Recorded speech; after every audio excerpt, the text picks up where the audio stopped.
Once upon a time, there lived a girl called Ijeda in the village of Ogu.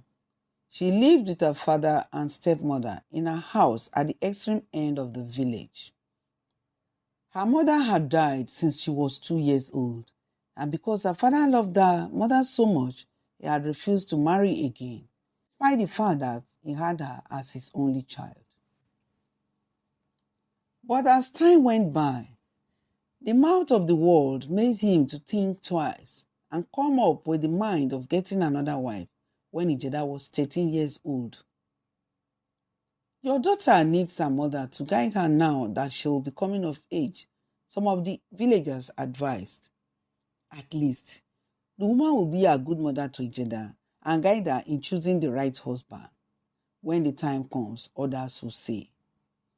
The woman will also bear more children so that Ijeda will have brothers and sisters, another set will say. That went on and on until Ijeda's father was forced to marry another woman, and they all lived in the same house. Ijeda's father went to work each day, and Ijeda would be left alone at home with her stepmother.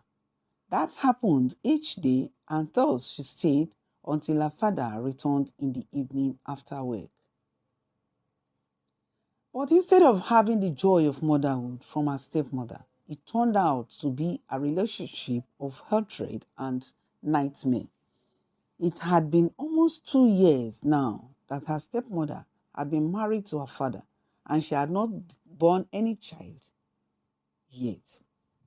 Probably due to that, she easily got annoyed at any little thing Ijeda did. She would send Ijeda to wash plates and pots, and when Ijeda was through, she would pick up one of the pots, examine it very well, and hit her on the head with it. "Is this how your dead mother taught you how to wash plates?" She would shout at Ijeda and hit her head heavily with the bottom of the pot. Ijeda was caught off guard the first day her stepmother said that, and she cried a lot at the mention of her dead mother. She could remember little things her mother used to do and say to her, cuddling her so close, singing sweet melodies to her, and putting her to bed to sleep, and she would start crying. "Oh, mother," she would cry, "where are you, and why did you go away from your little Ijeda that you loved so much? Now you are not here to see your Ijeda and what is being done to me. What are you crying? What are you saying, you miserable rat?" Her stepmother would shout at her. "Come on, come here and wash all these pots very well. Make sure you shine them like a mirror. I want to see my face reflecting on them." And with that, she would give Ijeda a heavy knock on the head, and Ijeda would flinch and bend down in pains. But each time Ijeda's father was at home, her stepmother would pretend to be very good to her, and she would call her loving names like "my beautiful daughter," "my loving daughter," and so on. Ijeda would be looking at her and marveling at the way she could display her hypocrisy. One day, her stepmother was so furious with her for breaking her pot that she beat her. She beat her up to the extent that she fainted. Ijeda managed to survive it after much battle to revive her. From that day onward, her stepmother decided it was time she did away with her. "If I get this stupid Ijeda out of the way, I think I'll be able to become pregnant and bear children for my loving husband," she said to herself. So she started thinking of what to do. Many times she would leave Ijeda hungry without food. The neighbors who had been nagging at Ijeda's father to get a new wife to take care of Ijeda now started to see the miseries she was passing through and felt at a loss for what to say again. They had wanted Ijeda to be well looked after by a mother and have more children so that Ijeda could have those to play with. But now the contrary was the case. Some of them would hide and send food to Ijeda, and that was what sustained her daily. One day, Ijeda told her father about it all, and her father was furious when he heard it. He confronted his wife, but she denied it all. After that day, Ijeda's stepmother's attitude changed towards her. He felt Ijeda wanted to break her marriage. Now, in another faraway kingdom of Umuda, there lived a great king who was in his middle age.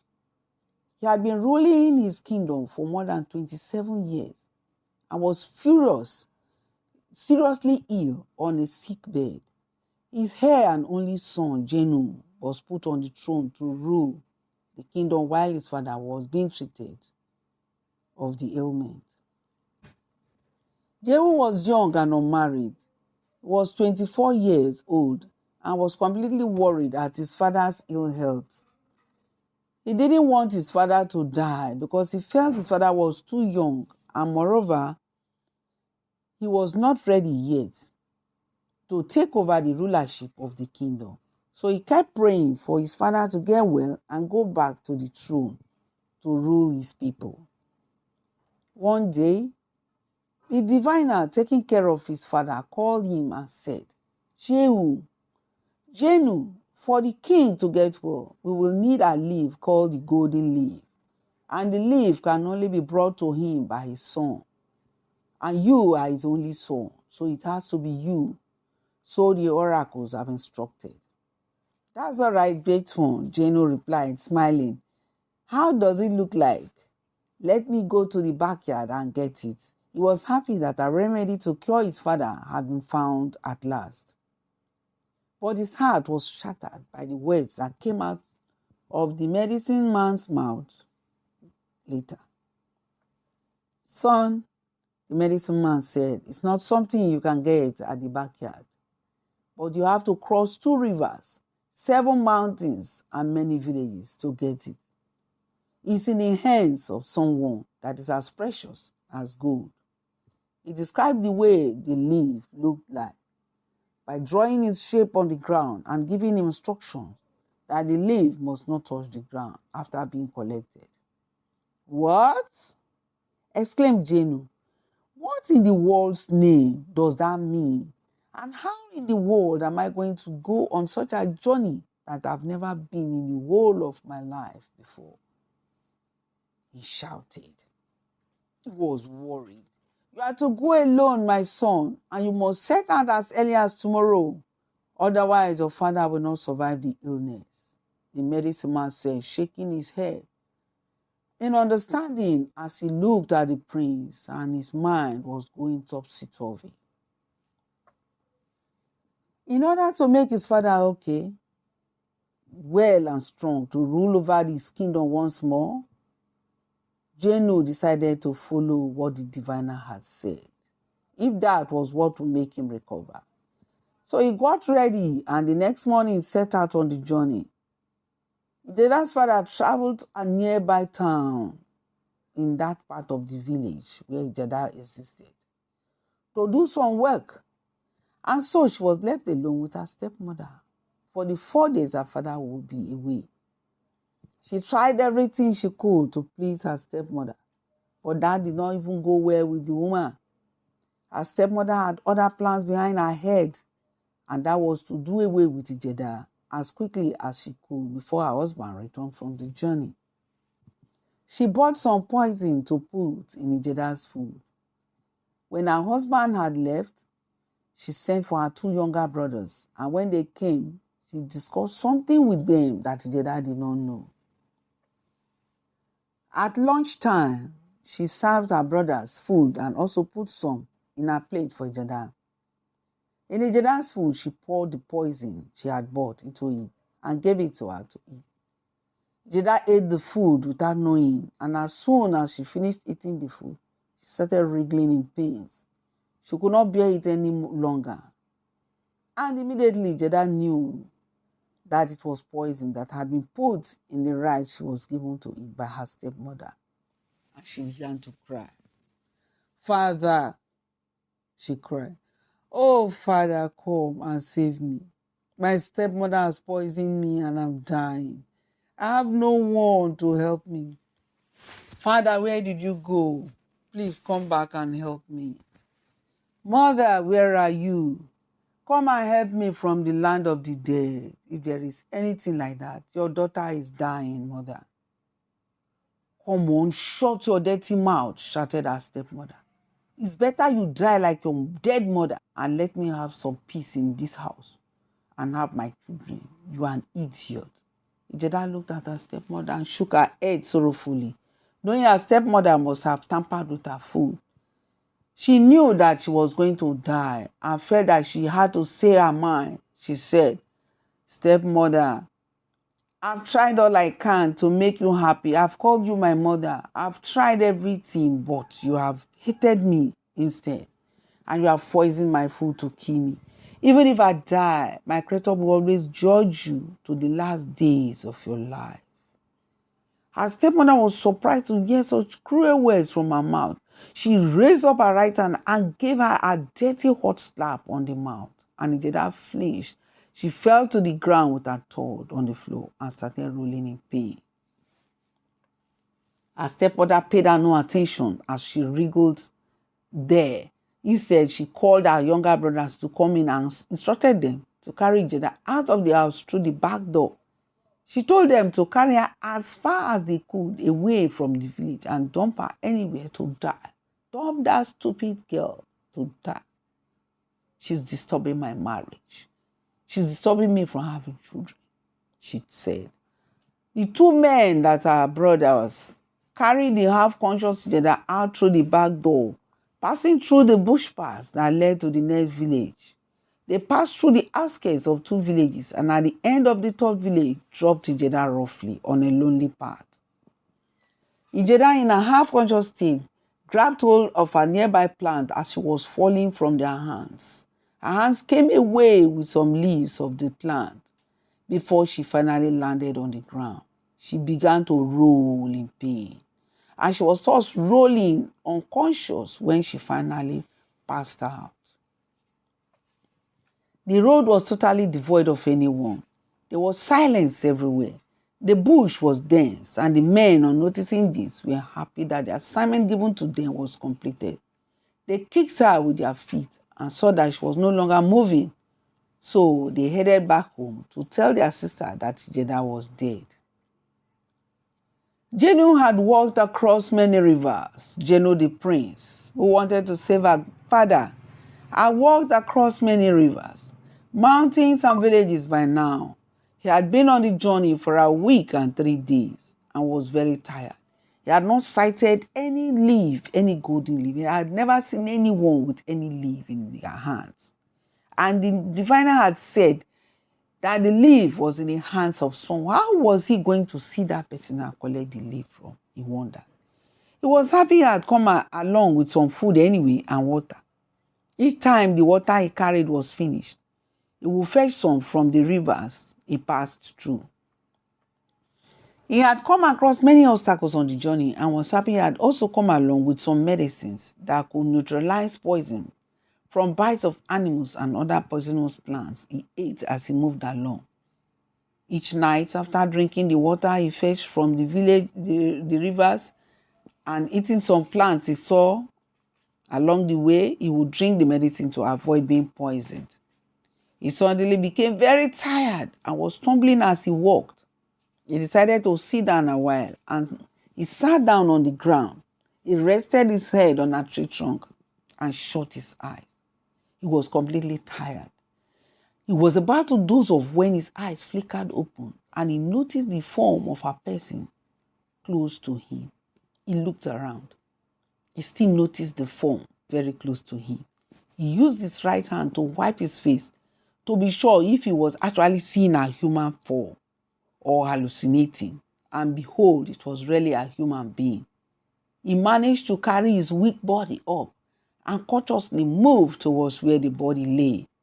He identified it as a girl and quickly moved over to help. What must have happened to her? He asked himself within. Could she have been bitten by a snake or what? He turned her over and saw blood gushing out of her mouth. It must be poison, he muttered aloud and quickly brought out his bag. He took the container of anti-poison that was in his bag and poured some into her mouth. I wonder if she still having some pulse, beating within. He said, softly feeling her pulse. He noticed a little jerk of her body and quickly raised her up. To his surprise, she was holding some leaves in her hand.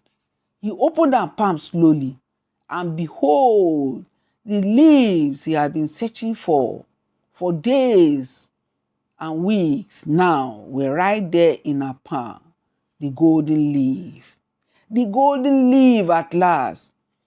My father's life depends on this leaf, the golden leaf. He took the leaves and put them in his bag, placed her on his shoulder, and hurried along in search for a nearby village where he could get help. He was able to find a village about 10 minutes later and rushed out to the nearest house he could find. He told them how he had found her, and together they battled to save her life. Luckily, Ijeda gradually regained consciousness as she was being treated. She was asked what must have happened to her and where she came from.